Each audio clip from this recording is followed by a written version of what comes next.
Morning students, मैं doctor तृप्ति विजयवर्गीय अपने YouTube channel पर आप लोगों का वेलकम करती हूँ। होपफुली आप सब लोग स्वस्थ हैं, मस्त हैं। मेरी क्लासेस से आपको कॉमर्स के ओशियन के बारे में जो जानकारी मिल रही है उसके मुझे कई बच्चों से कमेंट्स और फोन आ रहे हैं। आई एम वेरी हैप्पी कि मेरी पढ़ाई करवाने से आपकी नॉलेज अपडेट हो रही है। इसी रेफरेंस में आज आगे बढ़ते हैं और जो कि मैंने लिमिटेड लायबिलिटी पार्टनरशिप का एक पार्ट बता दिया था लास्ट वीडियो में, उसी को आगे करते हैं। और आज मैं आपको बताऊंगी इस एलएलपी में रजिस्ट्रेशन कैसे किया जाता है, इसका एग्रीमेंट क्या होता है, इसमें डॉक्यूमेंट कौन से होते हैं, कन्वर्जन कैसे होता है एग्जिस्टिंग फर्म का एलएलपी में, और इसका वाइंड अप और डिसोल्यूशन कैसे होता है।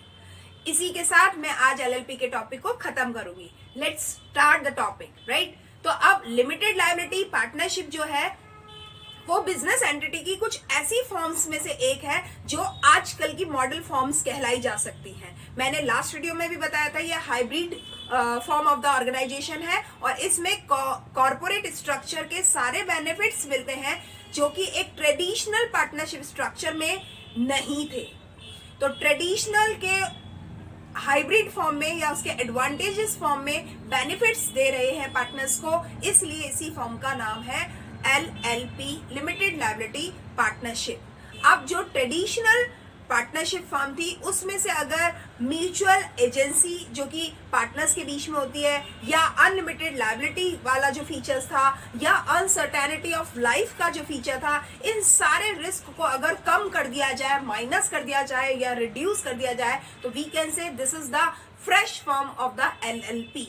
यानी ट्रेडिशनल फॉर्म ऑफ पार्टनरशिप में से ये सारी रिस्क को हटा दो, आपको एलएलपी का फॉर्म मिल जाएगा, ये कहा जा सकता है। लेकिन क्योंकि पार्टनरशिप में एक बहुत बड़ा ड्रॉबैक ये था कि एक तो उसमें लायबिलिटी बहुत अनलिमिटेड थी, और अगर मैं कंपनी फॉर्म की बात करूं तो उसका एक बहुत बड़ा ड्रॉबैक ये है कि उसमें लीगल कॉम्प्लायंस या लीगल फॉर्मेलिटीज इतनी ज्यादा है कि एक व्यक्ति फ्रस्ट्रेट हो जाता है। तो इन दोनों ही रिस्क को कम करते हुए जो नया फॉर्म बनाया गया था वो था एलएलपी। इसका मतलब ये समझ में आता है कि एलएलपी हमारे को एडवांटेजेस फॉर्म में एक फ्लेक्सिबल फॉर्म ऑफ ऑर्गेनाइजेशन है जो कि हमें एक कंपनी और एक ट्रेडिशनल पार्टनरशिप के बीच का एक सैंडविच सिचुएशन जो कि बहुत ही स्मार्ट, अट्रैक्टिव है और प्रैक्टिकल है, उसी का एक हमें अंदाजा करवाता है। ये एक्ट आपको मालूम है 2008 है, इसे अप्लाई किया गया था 2009 में, क्योंकि प्रेसिडेंट की कंसेंट हमारे को 2009 में ही मिली थी। ये होल ऑफ द इंडिया में अप्लाइड है, इन्फोर्सेबल है।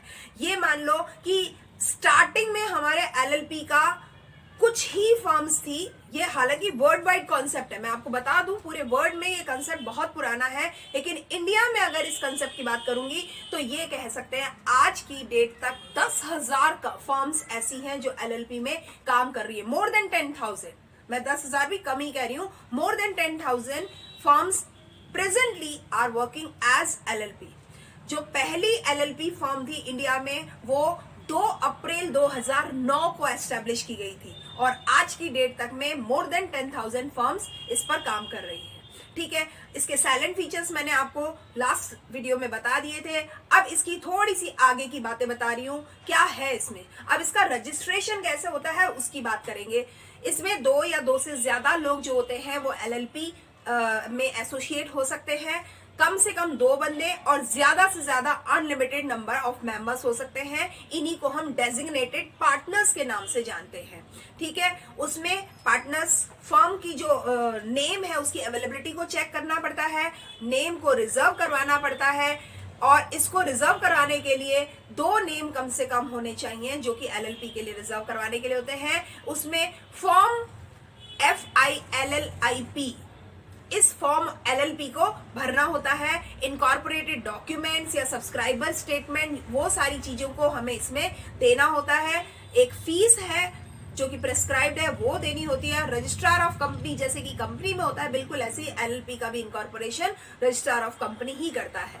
और सारे डॉक्यूमेंट जमा करवाने के बाद जब आपका रजिस्ट्रार सेटिस्फाई हो जाता है, वेरीफाई कर लेता है डॉक्यूमेंट्स को, तब वो आपको इनकॉर्पोरेशन का सर्टिफिकेट देता है। इस तरीके से एलएलपी का रजिस्ट्रेशन होता है। अब बात करते हैं एलएलपी एग्रीमेंट एग्रीमेंट की, अगर एग्रीमेंट की बात करेंगे तो क्योंकि एक करार है, सेक्शन 2 सबसेक्शन 1 सबसेक्शन ओ जो है वो ये कहता है किसी भी रिटर्न एग्रीमेंट में जो कि पार्टनर्स के बीच में होगा एलएलपी का, उसमें ये चीज मेंशन की जाती है कि म्यूचुअल राइट्स और ड्यूटीज ऑफ पार्टनर्स क्या रहेंगे, उनके आपस में एलएलपी पार्टनरशिप फर्म के संदर्भ में उनकी राइट्स और ड्यूटीज क्या रहेंगे। तो ये कह सकते हैं इस एग्रीमेंट में नेम आता है एलएलपी का, फिर नेम और एड्रेस होते हैं पार्टनर्स के जो कि उसमें डेजिग्नेटेड पार्टनर्स होंगे, फिर फॉर्म ऑफ कंट्रीब्यूशन क्या होगा, उस कंट्रीब्यूशन का इंटरेस्ट किसका कितना होगा, प्रॉफिट शेयरिंग रेशियो क्या होगा, रेम्यूनरेशन क्या रहेगा, राइट्स और ड्यूटीज क्या रहेंगे, प्रपोज्ड बिजनेस किस फॉर्म में रहेगा, गवर्निंग जो रूल्स होंगे वो क्या होंगे एलएलबी के ऊपर। तो ये सारी चीजें इस पे शो की जाती है इस एग्रीमेंट में। उसके अलावा अगर हम बात करेंगे इनकॉर्पोरेटेड डॉक्यूमेंट जो होते हैं वो सेक्शन 11 में कवर किए गए हैं, और इनकॉर्पोरेटेड डॉक्यूमेंट में नाम जो एलएलपी का होता है वो, जो बिजनेस रहने वाला है वो, उसका रजिस्टर्ड ऑफिस का एड्रेस, उसके हर पार्टनर का नाम और एड्रेस, जो हर पार्टनर का कंट्रीब्यूशन है उसमें कितनी उसकी किस फॉर्म में कंट्रीब्यूशन होगा, किस लिमिट तक कंट्रीब्यूशन होगा, वो सारा मेंशन होता है। फिर डेजिग्नेटेड पार्टनर्स के नाम और एड्रेस कौन कौन से होंगे वो, और इस तरह की इंफॉर्मेशन जितना जरूरी होता है वो सब इसमें लिखा जाता है, जिसको हम इनकॉर्पोरेटेड डॉक्यूमेंट कहते हैं। ये खास बात ध्यान रखना, अगर इस इनकॉर्पोरेटेड डॉक्यूमेंट में कोई भी गड़बड़ी, कोई भी गलती अगर आप करते हैं तो सेक्शन 11 सब सेक्शन 3 के तहत इसकी पेनल्टी होती है, और उस पेनल्टी में 10,000 से लेकर के 5 लाख रुपए तक की हो सकती है मॉनेटरी टर्म्स में, और इसका इम्प्रिजनमेंट में भी 2 साल तक भी बढ़ाया जा सकता है। तो यहाँ ये देखने की बात है, अगर आप एलएलपी फर्म खोल रहे हैं तो लॉ पॉइंट ऑफ व्यू से it must be a legal and valid, accuracy जरूरी है। तो ये एक जो चीज है जरूरी चीज है। इसके बाद इसका किस तरीके से कन्वर्जन किया जा सकता है एलएलपी का, वो वाली सारी बातें भी है। कन्वर्जन के लिए मामले में मैं आपको बता दूं कि किसी भी फर्म का कन्वर्जन हो सकता है। उसके कन्वर्जन के लिए प्राइवेट, पब्लिक या कोई जॉइंट कंपनी, कुछ भी उसका सबका इसमें कन्वर्जन एक एलएलपी फर्म के रूप में हो सकता है। और अब जब अगर हमें ये समझ में आ जाता है कि एलएलपी फर्म का कन्वर्जन कैसे होना है, तो अब आपको ये समझ में आ जाना चाहिए कि कन्वर्जन करने के लिए क्या चीजें जरूरी है। तो एक प्राइवेट जो लिमिटेड कंपनी होती है वो कन्वर्ट हो सकती है सेक्शन 56 के आधार पर, और इस एक्ट के उस शेड्यूल के आधार पर जो कि 3rd शेड्यूल है, उसके आधार पर इसमें बदलाव हो सकता है। एक पार्टनरशिप फर्म है वो एलएलपी में कन्वर्ट हो सकती है सेक्शन 55 के आधार पर, जिसमें 2nd शेड्यूल लगता है इस एक्ट का। अगर एक अनलिस्टेड पब्लिक कंपनी की बात करें तो वो भी एलएलपी में कन्वर्ट हो सकती है, वो सेक्शन 57 से होगी और उसमें 4th शेड्यूल लगेगा। फिर से समझ लो, अगर पार्टनरशिप फर्म का एलएलपी में कन्वर्जन हो रहा है तो सेक्शन 55 और शेड्यूल नंबर 2 लगेगा। अगर प्राइवेट लिमिटेड कंपनी का एलएलपी में कन्वर्जन हो रहा है तो सेक्शन 56 लगेगा, शेड्यूल नंबर 3 लगेगा। अगर अनलिस्टेड पब्लिक कंपनी का हो रहा है तो सेक्शन 57 लगेगा और 4th शेड्यूल लगेगा। इसी तरीके से बहुत सारे और कन्वर्जन भी हो सकते हैं। जैसा भी कन्वर्जन होता है वो सारी चीजें उस जो रजिस्ट्रार है उसके पास में ये चीजें मेंशन की जाती है। और एक बात बता दूं आपको कि जिस तरीके से हम डॉक्यूमेंट रेडी करवाते हैं, जैसे एमओए और एओए होते हैं कंपनी में, अगर हम उसमें ऑल्ट्रेशन करते हैं तो इस सारी चीज की इंफॉर्मेशन हम रजिस्ट्रार को देते हैं। बिल्कुल ऐसे ही इसमें भी अगर कोई नेम में या रजिस्ट्रार ऑफिस में या उसके प्लेस में कोई भी चीज में अगर बदलाव किया जाता है तो आरओसी को इसकी टाइमली इंफॉर्मेशन दी जाती है। इसके अलावा बात करते हैं वाइंडिंग अप।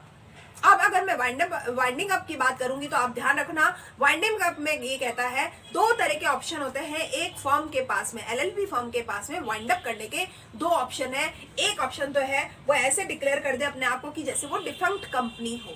मे बी आप लोग ना जानते हो डिफंक्ट टर्म क्या है। डिफंक्ट फर्म का मतलब होता है एक ऐसी फर्म जो अब एग्जिस्ट नहीं करती या वो यूज में नहीं है, यानी बिजनेस रन नहीं कर रही या अभी वो एग्जिस्ट नहीं करती है। अपने आप को वो ऐसा घोषित कर सकती है कि now we will not continue the business as the LLP.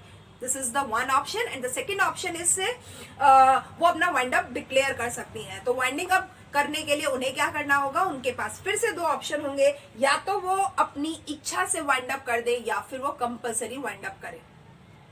अगर वो अपनी इच्छा से वाइंड अप करती हैं तो उसमें कुछ फॉर्म्स भरने होते हैं, कुछ प्रोसीजर्स फॉलो करने होते हैं, कुछ चीजों को उन्हें क्लियर करना होता है, वो सारी चीज आ जाती है। तो वॉलंटियर कर लेंगे। और अगर कंपलसरी है, मान लीजिए कि उसने कोर्ट की तरफ से या ट्रिब्यूनल की तरफ से ये, अच्छा एक और चीज मैं आपको बताना चाहूंगी, जो कंपनीज एक्ट 1956 है वो एलएलपी पे गवर्न करता है, एलएलपी पे गवर्न करता है। और उसके वाइंडिंग अप के टाइम पे ये जो ट्रिब्यूनल सेट होता है 56 के तहत, उसके रूल्स को, उसके ऑर्डर्स को फॉलो किया जाता है। तो जो कंपल्सरी वाइंड अप होता है वो ट्रिब्यूनल के कहे अनुसार होता है, और जैसा भी ट्रिब्यूनल कहेगा उसी हिसाब से ये चीजें आगे बढ़ती है। एक और चीज मैं यहाँ पे आपको क्लियर करूं, कई सारे स्टूडेंट बहुत कंफ्यूज होते हैं कि वाइंड अप और डिसोल्यूशन क्या होता है। एक चीज अच्छे से समझ लो, वाइंडिंग अप एक तरीके का प्रोसेस है और डिसोल्यूशन एक तरीके का रिजल्ट है। अब आप इसको ऐसे समझ लो, अगर नवंबर 2021 में कोई फर्म अपने आप को वाइंडिंग अप में डालती है और उसके बंद होने की कार्यवाही में 2-3 महीने लग जाते हैं, तो ये 2-3 महीने वाइंडिंग अप पीरियड है, जब बिजनेस रन भी नहीं कर रही और अभी डिसॉल्व भी नहीं हुआ। Actually, winding up is the sandwich situation between the running business and the dissolution. और डिसोल्यूशन क्या है? जब ये सारा प्रोसेस कंप्लीट हो जाएगा, सारी अपनी जिम्मेदारियां पूरी कर ली जाएंगी, उन सब के बाद में जिस दिन उस रजिस्टर में से, कंपनी के रजिस्टर में से नाम हटाया जाता है, उस दिन को कहा जाता है कि अब डिसॉल्व हो गई, ये अब खत्म हो गई, इसका विघटन हो गया। तो ये एक एंड रिजल्ट है। और एंड रिजल्ट तक पहुंचने के लिए जो एक प्रोसीजर है, जो एक ड्यूरेशन है, प्रोसेस है, वो है वाइंडिंग अप। तो वाइंडिंग अप तो एक प्रक्रिया है खत्म होने की, और विघटन एक रिजल्ट है खत्म होने की प्रक्रिया का। ये अगर समझ में आता है ना, तो आपको बात आगे बढ़नी चाहिए। अगर आप इसी में कंफ्यूज हो ना, तो मैं बिल्कुल नहीं कहूंगी कि आपको वाइंडिंग अप को पढ़ना चाहिए। पहले ये चीज समझ लो, क्लियर कर लो कि वाइंडिंग अप होता क्या है और डिसोल्यूशन क्या होता है। तो होपफुली आपको समझ में आया होगा। नहीं समझ में आ गया तो वापस से मेरी बात को सुन लेना, आपको समझ में आ जाएगा। धीरज से सुनना, समझ के सुनना, ध्यान से सुनना, राइट। अब जब वॉलंटरी और कंपलसरी वाइंडिंग अप का उसके पास में ऑप्शन है, तो वो ये चीज हो जाती है कि वो किस तरीके से अपनी चीजों को करेगा। अपने ट्रिब्यूनल को फॉलो करना होगा और तब वो कहीं जाकर के इसका विघटन होगा। जिस दिन विघटन होगा उसी दिन उसका रजिस्टर में से नाम हटेगा, तभी माना जाएगा कि ये विघटन हुआ है। इस तरीके से एक फर्म खत्म होती है, बंद होती है, अपना काम आगे बढ़ाती है। आज की क्लास में मैंने पूरा लिमिटेड लायबिलिटी पार्टनरशिप को समझा दिया है, आपको पूरी तरह से समझ में आ गया होगा। आज की क्लास के लिए इतना ही। Thank you and keep watching my videos regularly. Thank you.